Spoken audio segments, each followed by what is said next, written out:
सल्लु अलल हबीब सल्लल्लाहु ताला अला मुहम्मद। इस वक्त हम मदीना मुनव्वरा में जबल ओहद के दामन में बैठे हैं। इस साथ देख रहे हैं आप, पूरा ये जबल ओहद है, ओहद पहाड़ है। और ये जिस जगह पे बैठे हैं इसे मस्जिद फसाह का नाम दिया गया है। ओहद के दिन आका करीम अलैहिस्सलाम ने इस मकाम पर, जहाँ ये मेहराब बना हुआ है, इस मकाम पर ज़ोहर और असर की नमाज़ अदा फरमाई।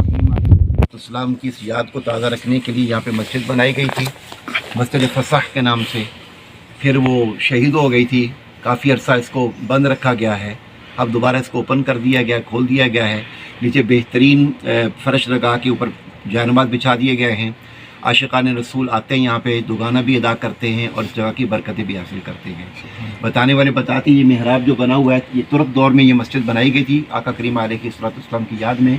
और इस मकाम पे आका करीम अलैहिस्सलाम ने ज़ोहर और असर की नमाज़ अदा की थी। और जहाँ से अब भी आका करीम अलैहिस्सलाम के बदन मुबारक की खुशबू आती है। अल्लाह पाक इस जगह की बरकत हमें भी नसीब फरमाए, और जो हमें जानते हैं अल्लाह पाक उन्हें भी नसीब फरमाए, और जिनको हम जानते हैं अल्लाह पाक इस जगह की बरकत उन सबको भी नसीब फरमाए।